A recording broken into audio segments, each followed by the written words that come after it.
அல்லேலூயா அல்லேலூயா அல்லேலூயா. நேரமானதுனால தேவனுடைய வார்த்தைக்குள்ள நேரடியாக போகலாம். போன மாசம் என்ன எடுத்தோம் அப்படின்னு ஞாபகம் இருக்கும் நம்புறேன்.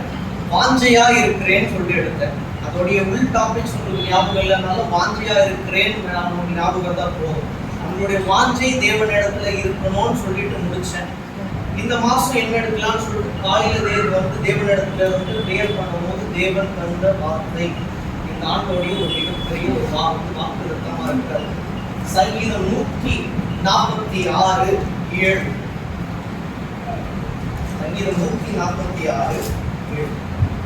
அவர் ஒழுக்கப்பட்டவர்களுக்கு நியாயம் செய்கிறார், பசியாக இருந்தவர்களுக்கு ஆகாரம் கொடுக்கிறார், கற்றுண்டவர்களை கர்த்தர் விடுதலையாக்குகிறார். கற்றுண்டவர்களை கர்த்தர் விடுதலையாக்குகிறார். சாட்சி சொன்னாங்க. நிறைய விஷயங்களை தேவனிடத்துல கேட்டிருக்கேன் அப்படின்னு சொல்லிட்டு உங்களுடைய 3 பிள்ளைகளோட வாழ்க்கை நல்லா இருக்கும். நீங்க முட்டி போட்டு 3 பிள்ளைகளோட வாழ்க்கை எப்படி நடக்குமோ நடக்காதுன்ற ஒரு எண்ணம் இருக்கு உங்களுக்கு. தேவன் நடத்துவார். நீங்க என்ன கண்ணீரோ அதை தேவன் கிட்ட கொடுத்துட்டீங்க. உங்களுடைய 3 பிள்ளைகளோட வாழ்க்கை வித்தியாசமா இருக்கும். தேவன் நடத்துவார். உங்களுடைய கண்ணீரை தேவன் கணக்குல வச்சிருக்காரு அப்படின்னா வச்சிருக்காரு. பல கட்டுகள் இருக்கு. அது எல்லாத்தையும் சொல்லணும் அப்படின்னா இந்த ஒரு நாள் போதாது.